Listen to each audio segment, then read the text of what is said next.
एक तरीके से छात्र का आंदोलन पे दबाव से रद्द करते हैं, दूसरे तरीके से कोर्ट में अपना कमजोर दलील दे करके फिर से राज्यवासियों को हराने का जो मंशा रखते हैं, इसके लेकर के हम लोग पूरा 24 जिला में ऐसा जन जागरण करेंगे।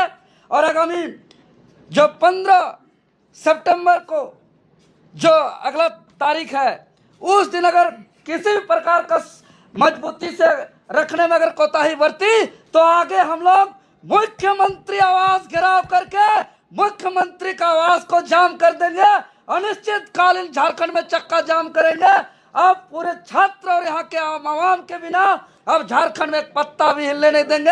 यहाँ के कोयला हो, यहाँ के अवरक हो, यहाँ के खनिज संपदा हो, एक भी उठने नहीं देंगे। आर्थिक नाकेबंदी की ओर हम लोग बढ़ेंगे। हम लोग बस अगला कोर्ट में जब तारीख है उस तारीख तक का हम लोग इंतजार कर रहे हैं। उसके बाद हम लोग किसी प्रकार का कंप्रोमाइज नहीं करेंगे। हालांकि हम लोग का आंदोलन झारखंड पितामह विनोद बाबू के बताए रास्ते पर चलेंगे, गुरुजी शिबू सोरेन जी के रास्ते पे चलेंगे, निर्मल महतो के रास्ते पे चलेंगे। हम लोग भगवान बिरसा मुंडा, सिद्धू कान्हू, चांद भैरव, फूलो झानो, शहीद शेख भिखारी के बताए मार्ग पर चलेंगे।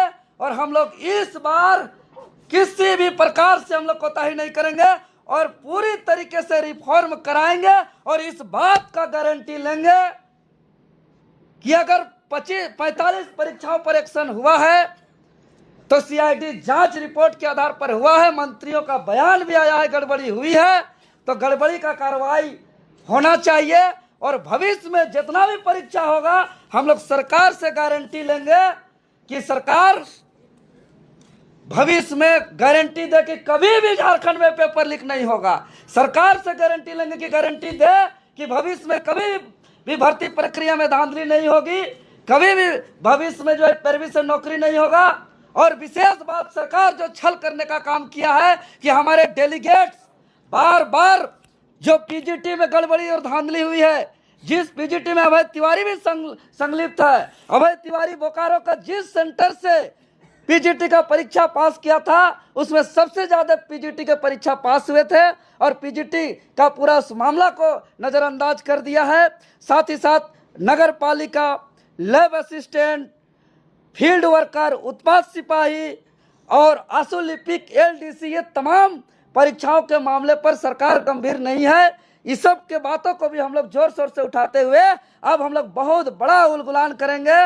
मुख्यमंत्री आवास का घेराव हो या झारखंड में चक्का जाम, झारखंड बंदी, अनिश्चितकालीन नाकेबंदी की ओर हम लोग जाएंगे। फिलहाल 24 जिला हम लोग आगामी 24 तारीख से दिन सोमवार से हम लोग भर्ती व्यवस्था सुधार यात्रा के लिए हम लोग निकल रहे हैं। बाकी हमारे बीच और अभ्यर्थी लोग हैं, ये लोग अपने बात रखेंगे। जो 11वीं से 13वीं जेपीएससी, जेएसएससी, सीजीएल, 14वीं जेपीएससी के जो कोर्ट में याचिका करता हमारे छात्रगण है, वो लोग भी अपने बातों को रखेंगे। सभी मीडिया बंधुओं को बहुत बहुत जोहार। जैसा कि छात्रों के हमारे मसीहा के रूप में जाने जाने वाले आदरणीय देवेंद्र नाथ महतो ने आप सभी को संबोधित किया, जिसमें 24 अगस्त थे। 24 जिला में जन जागरूकता कार्यक्रम, विद्यार्थी जागरूकता कार्यक्रम को लेकर के हम लोग एकजुट होंगे, एकता का परिचय देंगे और भर्ती सुधार यात्रा, इस पूरा कार्यक्रम का नाम दिया गया है भर्ती सुधार यात्रा, जिसमें मुझे विश्वास है 24 जिला के विद्यार्थी इस यात्रा में शामिल होकर के सरकार तक मैसेज देने का काम करेंगे। बिल्कुल, हमने 14 जेपीएससी में केस किया, इसके साथ साथ भैया जी के नेतृत्व में हमने आंदोलन शुरुआत किया। 7 तारीख को, 14 तारीख को आंदोलन किया और परिणाम ये हुआ, एल ख्यांगते की गिरफ्तारी हुई, अभय तिवारी की गिरफ्तारी हुई और मामला सीजीएल तक जा पहुंचा। जब गिरफ्तारियां हो रही थी तो मुझे लगा इस बार संयोग बेहतर है। इस बार विद्यार्थियों के साथ जो 26 साल से छल कपट किया गया है, विद्यार्थियों का भविष्य पिछले 26 साल से जो बेचा जा रहा है, इस बार सुधार करने का एक व्यापक मौका हमारे पास आ रहा है और इस दिशा में हम लोग आगे बढ़ते गए और आदरणीय देवेंद्र नाथ महतो जी के नेतृत्व में अनिश्चितकालीन सत्याग्रह का शुरुआत हुआ और 26 दिन हम लोग सत्याग्रह करने के पश्चात सरकार हमारी बातों को मानी, कई परीक्षाओं को उन्होंने रद्द किया और उसके बाद हमें पूरा विश्वास था कि सरकार हमारे साथ आगे भी खड़ी होगी। और जिस प्रकार से डेलीगेशन में माननीय मंत्रियों ने हमारे साथ बातचीत में कहा था कि एक बार हम पर भरोसा कीजिए, सरकार पर एक बार भरोसा कीजिए, सीआईडी पर एक बार भरोसा कीजिए, जांच एजेंसी पर एक बार भरोसा कीजिए, और सरकार आपको विश्वास दिलाती है कि आपके भरोसे पर सरकार खरे उतरेगी। इसी भरोसा के साथ हम लोग आंदोलन को स्थगित किए थे। हमें पता था कि मामला कोर्ट पहुंचने वाला है, और आंदोलन स्थगित होने के उपरांत ही एक दिन के पश्चात ही 11 to 13 जेपीएससी को लेकर मामला कोर्ट पहुंच गया। कोर्ट में सुनवाई के क्रम में वहीं उपस्थित था। वहां पर जिस प्रकार से सरकार का तरफ से रवैया देखा गया, जो सरकार के मेन अधिवक्ता होते हैं एजी साहब ही वहां पर अब्सेंट थे, उपस्थित नहीं हुए, और सिर्फ इतना कहा गया वहां पर उपस्थित होकर के, जो सरकार के तरफ से वकील वहां पर उपस्थित थे, उन्होंने सिर्फ इतना कहा कि हमको काउंटर देने का मौका दिया जाए। मैं आप सभी मीडिया बंधुओं को बताना चाहूंगा, 11 to 13 जेपीएससी में कई व्यापक गड़बड़ियां थी, जिसको जेपीएससी ने खुद स्वीकार करते हुए माननीय कोर्ट में एविडेंस प्रस्तुत किया है, जिसमें से जेपीएससी नियमावली 2002 का भारी उल्लंघन है। आप सभी को बताना चाहता हूं, जेपीएससी एक संवैधानिक संस्था है, और उसके नाते जेपीएससी वही करेगा जो उसका नियमावली के दायरे में है। कॉपी मेंस जो उत्तर कॉपी जो होता है, उसको अयोग्य शिक्षकों से कॉपी जांच करा दी गई है, जो योग्य थे ही नहीं। इसके अलावा हाल में स्टेटमेंट आया माननीय जेपीएससी का मेंबर अनिमा हासदा का, जिसमें वो कबूल करती है कि हम लोग डिजिटल जो जांच हो रहा था उसका विरोध कर रहे थे, लेकिन फिर भी एजेंसी ने उसको ताक पर रख करके मंजूरी दे दिया। इसके साथ साथ एक ऐसा अभ्यर्थी रवि कुमार, जिस पर चार्जशीट है, जिस पर आरोप है 25,000 का इनाम, अपराधी है वो, आखिर उसका कैरेक्टर सर्टिफिकेट कैसे बन गया, और पूर्वी दिल्ली का होते हुए झारखंड एडमिनिस्ट्रेटिव सर्विस में उसका चयन कैसे हो गया, जैसे कई आधार थे। इसके साथ साथ माननीय हाईकोर्ट के आदेश के बावजूद भी हम लोगों को मेंस कॉपी नहीं दिखाई गई। ये तमाम पहलुओं को वहां माननीय कोर्ट के समक्ष रखा जा सकता था। ये काफी आधार था रद्द को बरकरार रखने के लिए, लेकिन वहां पर जो सरकार की तरफ से अधिवक्ता थे, इन बिंदुओं पर कोई चर्चा नहीं किया, कोई तवज्जो नहीं दिया, जिसके परिणाम स्वरूप 11 to 13 जेपीएससी को जो रद्द का नोटिफिकेशन जारी किया गया, उस पर सरकार ने उसमें माननीय कोर्ट ने स्टे कर दिया। ये बहुत बड़ा दुर्भाग्य है, ये छात्रों के साथ धोखा है। आपने जो भरोसा करने को कहा था, उसको कहीं ना कहीं तोड़ा है। इसके साथ साथ आज जेएसएससी सीजीएल की जो बहस थी, उसमें भी मैं हाजिर था, क्योंकि मैं एफआईआर किया था जेएसएससी सीजीएल में। यहां पर भी सरकार पुनः वही बात कहती है, सरकार के तरफ से वकील वही बात कहते हैं कि हमको काउंटर देने का मौका दिया जाए। पुनः माननीय न्यायाधीश के द्वारा यह कहा गया कि बिना शो काउज दिए हुए आपने कैसे किसी को हटा दिया। इसमें भी कई आधार थे। माननीय मंत्रियों ने स्पष्ट रूप से रद्द होने के पश्चात ये बयान दिए थे कि सीआईडी के इन्वेस्टिगेशन में ये उजागर हुआ है कि जेएसएससी सीजीएल हो, जेपीएससी हो, इसमें व्यापक मात्रा में माल प्रैक्टिस हुआ है, व्यापक मात्रा में सेटिंग एटिंग हुआ है, सीट बेचा गया है। यही आधार तो कोर्ट के सामने रखना था। तो शायद ये आधार रखा गया होता तो आज जो रद्द पर स्टे लगा है वो स्टे नहीं होता। तो आप सभी को मैं बताना चाहता हूं, मैं तमाम छात्रों से आह्वान करना चाहता हूं कि आदरणीय देवेंद्र नाथ महतो, जिसको आप सभी मसीहा कहते हैं, उनके मार्गों पर चलिए।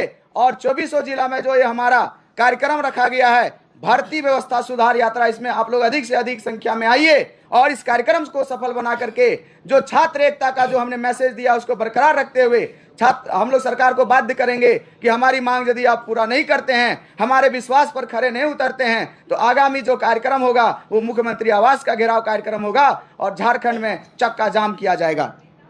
धन्यवाद। सवाल ये है कि अलग अलग चरणों में आंदोलन होगा या एक साथ आप लोग करेंगे? देवेंद्र जी, आपसे भी सवाल होगा। बाहर में स्टूडेंट ये कह रहे हैं कि कई तरह के नेतृत्व करता है इस आंदोलन को। जैसे अब आंदोलन जयपाल सिंह मुंडा में खत्म हुआ है, तो आगे कैसे होगा? कल एक और आह्वान किया गया, आज एक और आह्वान किया जा रहा है। नहीं, ये सबका सामूहिकता से होगा। चल समझ। आप तमाम देश बंधुओं को झारखंडी जोहार करते हैं और मैं बताना चाहता हूं कि छात्रों की समस्या के लिए जो हम लोगों ने लड़ाई लड़ी है, सरकार ने हमसे कुछ समय मांगा है, कुछ वक्त मांगा है और उसको ठीक करने का समय मांगा है। तो हम लोग, जाहिर सी बात है कि हम लोग कुछ समय देना हम लोग का भी कर्तव्य बनता है। हम लोग कुछ दिन समय दिए हैं सरकार को और माननीय झारखंड सरकार के माननीय मुख्यमंत्री श्री हेमंत सोरेन से भी आग्रह करेंगे कि जो आप जो वचन दिए हैं उसको निभाएंगे, क्योंकि अभी हमारे सभी छात्र पढ़ाई के लिए सब वापस निकल गए हैं और अपने अपने गृह जिले पहुंच गए हैं और वो पढ़ाई कर रहे हैं। और हम छात्रों से भी आग्रह करेंगे कि यूट्यूब देख के किसी के भ्रमित वीडियो से आप ना आए। हम लोग चूँकि प्रेस कॉन्फ्रेंस करते हैं और जो मीडिया बंधु हैं उनके माध्यम से हम आपको जानकारी देंगे। कोई एडिट वीडियो के माध्यम से आप देख के रांची बार बार ना पहुँचें, आपको असुविधा होगी, आप परेशान होइएगा। और जो हम लोग प्रेस विज्ञप्ति कर रहे हैं इसका मेन मकसद है कि हम लोग सरकार को देख लेते हैं, कुछ समय जो दिया गया है उस समय तक अगर सरकार नहीं पहल करती है तो फिर हम लोग माननीय मुख्यमंत्री जी के घर समझिए या उनके पिता जहां उनका जन्म स्थान है नेमरा, हम लोग वहां से शिबू सोरेन के आवास से हम लोग ये यात्रा को स्टार्ट करेंगे। और मैं माननीय मुख्यमंत्री जी से आग्रह करना चाहता हूं कि जो अभी प्रशिक्षित हैं, प्रशिक्षण ले रहे हैं या जो ट्रेनिंग में भेजे गए हैं, तत्काल जब तक कोई कार्रवाई नहीं होती तब तक उन लोग को ट्रेनिंग को रोक दिया जाए। और जब तक कोर्ट का आदेश जब तक क्लियर नहीं होता है या पूरा मामला पूरा स्वीकृत नहीं हो जाता है तब तक उन लोग को ट्रेनिंग को रोका जाए। और आगे की जो कोर्ट की कार्रवाई होगी उसके बाद हम लोग आगे का रणनीति तय करेंगे। और तमाम झारखंड में जो यात्रा की बात है वो हम लोग समर्थन करते हैं। पूरे जेपीएससी जेसीएससी अभ्यर्थी न्याय मंच हर कदम पर छात्रों के साथ है और साथ रहेगा। और तमाम छात्र अपनी पढ़ाई पर ध्यान दें, इधर उधर अभी ये ना करें। व्यवस्था कुछ गड़बड़ अभी है, कुछ लोग बयानबाजी कर रहे हैं, मगर आप अभी पढ़ाई पर ध्यान दें। और छात्रों को यही कहेंगे कि आप अभी पढ़ें और बाकी लड़ाई जो जारी रहेगी हम लोग के। देवेंद्र जी, जेपीएससी जेएसएससी रिफॉर्म मंच ने आज पुतला दहन का आह्वान किया है, तो जेपीएससी जेएसएससी न्याय मंच उसमें शामिल होगा? हम लोग का छात्र का हर आंदोलन को समर्थन है और आगे भी रहेगा। ये आप यूट्यूब बोले कि यूट्यूब पे कोई जो है भ्रमित फैलाता, किसको इशारा कर रहे हैं? देखिए, आपका इशारा कुछ शिक्षक लोग पे था? नहीं, देखिए हम कह रहे हैं कुछ, देखिए शिक्षक आप जो बोल रहे हैं, मेरा कहने का मतलब है अगर शिक्षक हैं तो कोई शिक्षक नहीं आते हैं। अगर राजनीतिक करना है तो खुल के राजनीतिक करें, या तो अगर आप छात्र हैं तो कहें। छात्र राजनीतिक और ये कोचिंग वाला राजनीतिक अलग हो जाता है। तो अगर वो टीचर हैं तो जाहिर सा बात है कि शिक्षक की तरह आना चाहिए, उनको पेश आना चाहिए। छात्रों को गलत सलत अभी जैसे एक हम देखे भाषण में वो बोल रहे थे, उसका आने वाला भाषण नहीं करे, क्योंकि नए युवा पीढ़ी हैं उनको उतना अभी समझ नहीं रहता है। कहीं कहीं वो बहकावे में आके रांची बार बार आना जाना संभव नहीं, पूरे झारखंड से लोग आते हैं। तो दादा 26 दिन जो आप लोग देवेंद्र जी, एक सवाल आपसे है कि जी। आपने भी कहा कि सीजीएल मामले में पहले भी आप लोगों से चूक हुई है। आप लोग को नहीं लगता है कि इस बार आधार यात्रा भी आप लोगों ने जल्दी निकाल दिया? इतना तो अंदाजा होगा बहुत कि छात्र जो है वो कोर्ट जाएंगे, स्टे लग जाएगा। क्योंकि झारखंड सरकार के कई माननीय मंत्रियों के द्वारा बयान जारी किया गया था ऑफिशियल रूप से कि भर्ती प्रक्रिया में भारी गड़बड़ी है, भारी अनियमितता है। और सरकार जब कार्मिक विभाग से नोटिफिकेशन जारी किया उसमें स्पष्ट रूप से दर्शाया है कि सीआईडी जांच में गड़बड़ी पाई गई, जिसके आधार पे परीक्षाओं को रद्द किया जाता है। तो हम लोग ने सोचा कि अपनी लड़ाई जो जिस परीक्षाओं पर सवाल खड़ा किया था, जिस पर विवाद था, सरकार से हम लोग जीत लिए हैं। अब वहाँ आगे छात्र का लड़ाई नहीं है, अब छात्र का लड़ाई सरकार से थी और सरकार से छात्र जीत चुके हैं, इस पर कहीं कोई संदेह नहीं है। अब सरकार का आगे जवाबदेही है कि आखिर किस सीआईडी जांच रिपोर्ट के आधार पर, किस गड़बड़ी के आधार पर परीक्षाओं को रद्द किया है। अगर माननीय न्यायालय पे ये जाता है ये मैटर, तो माननीय न्यायालय पर भी उसी आधार पर उसी मजबूती के साथ बात रखे। अगर यहाँ कोर्ट पर अगर किसी कारण से अगर यहाँ पे हारती भी है तो यहाँ छात्र की हार नहीं है, यहाँ सरकार की हार है। छात्र की जीत हो चुकी है, क्योंकि छात्र का मांग सरकार से था और सरकार इस बात को स्पष्टता करते हुए रद्द किया है कि सीआईडी जांच में भारी गड़बड़ी पाई गई है। तो भाई क्या भारी गड़बड़ी पाई गई है, उसको आप कोर्ट में क्यों नहीं रख रहे हैं? अगर कोर्ट में नहीं रख रहे तो आपका कार्मिक विभाग क्या गलत तरीके से लिखा है, तो फिर ये तो पूरे सरकार का नाकामी है। सरकार फिर झूठा सरकार है, फिर ये सरकार चलने लायक सरकार नहीं है। अगर सरकार अगर छात्रों से डर कैसा की है तो। अच्छा, एक सवाल मेरा देवेंद्र जी, क्या आपको लगता है कि सरकार ने सोची समझी रणनीति के तहत इस एग्जाम को कैंसिल हाँ, देखिए सरकार कोई मजाक का चीज नहीं है, सोचिए आप लोग का आंदोलन खत्म हो जाए? ऐसा हम नहीं मानते।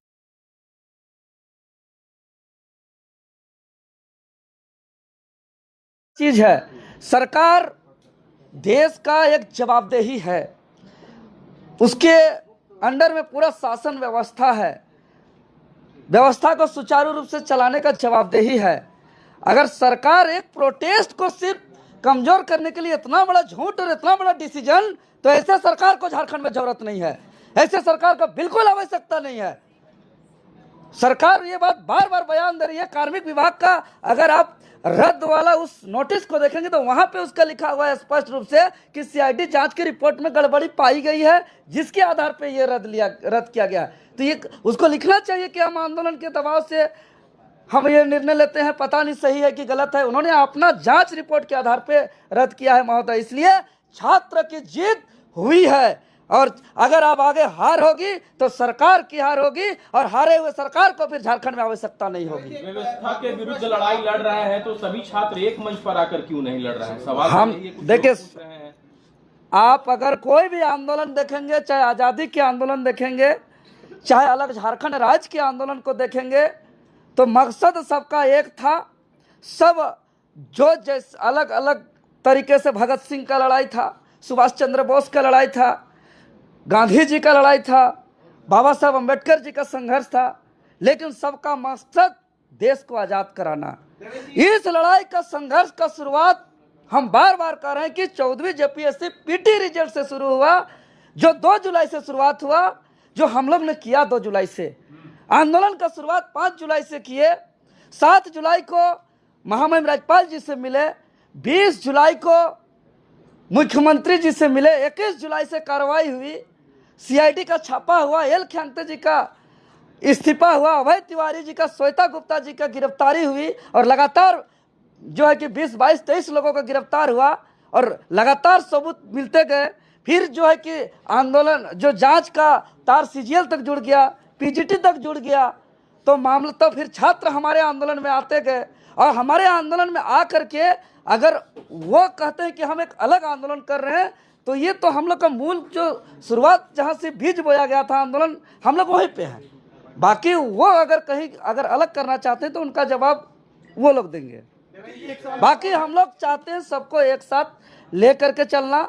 हम लोग एकजुटता से ही हम लोग इस लड़ाई को अंजाम तक पहुंचा सकते हैं। एक सवाल मेरा और है, ये जब हाईकोर्ट ने जब स्टे लगाया तो मैं उन लोगों से मिलने गया प्रोजेक्ट भवन, उन लोगों कुछ लोगों ने कहा कि कुछ लोग जो हैं वो राजनीति कर रहे हैं, और जो लोग राजनीति कर रहे हैं उनसे आप जाके अरे कौन राजनीति का बात और क्या राजनीति का बात? कि क्या कभी जेपीएससी का जेसी का एग्जाम दिया? अरे क्या एक बात करते हैं, यही तो हम सुनना चाहते हैं।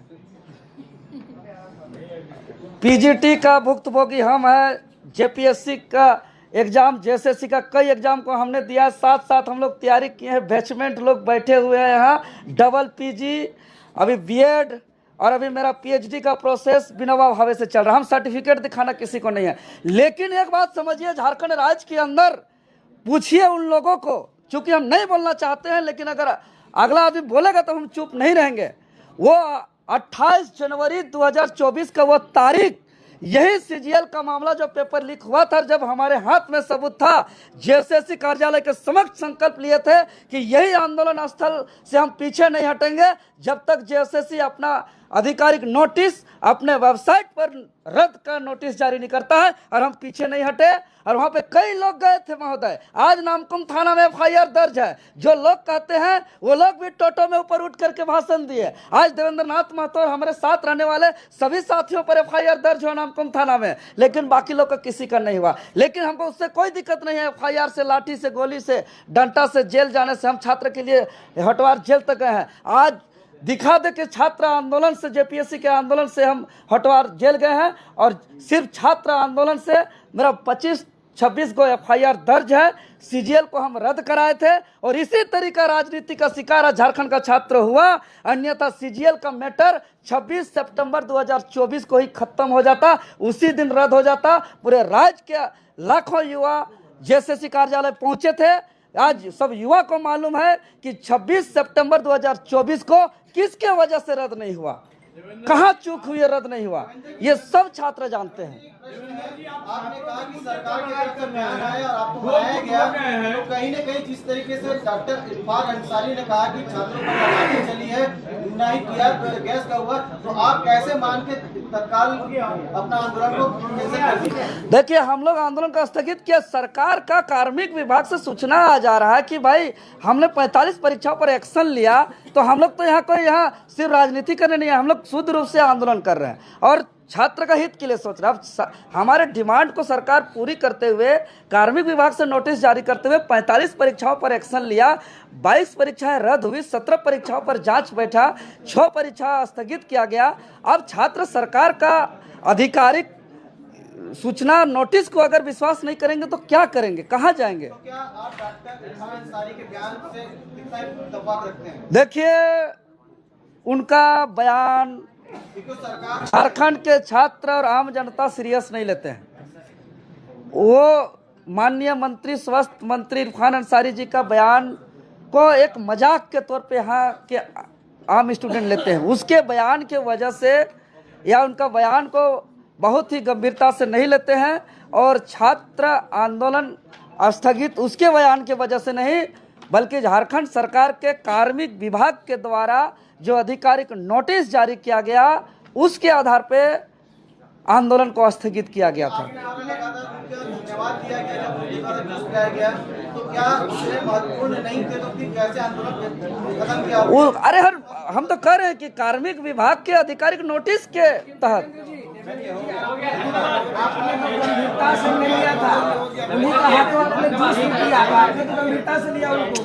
देखिए, हम कह रहे हैं कि देखिए, आप गंभीरता से ले चाहे नहीं, राज्य के स्वास्थ्य मंत्री है, इससे इनकार नहीं कर सकते हैं। झारखंड सरकार के मंत्री का सरकार का हिस्सा है, इससे इनकार नहीं कर सकते हैं। हमने कोई बच्चा से भी अपना अनशन तोड़ सकता था, कोई आम नागरिक से भी अपना अनशन तोड़ सकता था। हम अनशन किससे तोड़े उससे ज्यादा महत्वपूर्ण है किस समय तोड़े और क्यों तोड़े। हमने तोड़ा है कि कार्मिक विभाग के जो आधिकारिक सूचना जारी करते हुए परीक्षाओं पर एक्शन हुआ, उसकी वजह से हम अपना अनशन को ब्रेक किए। 16 दिन आपको हड़ताल कर रहे हैं मुख्यमंत्री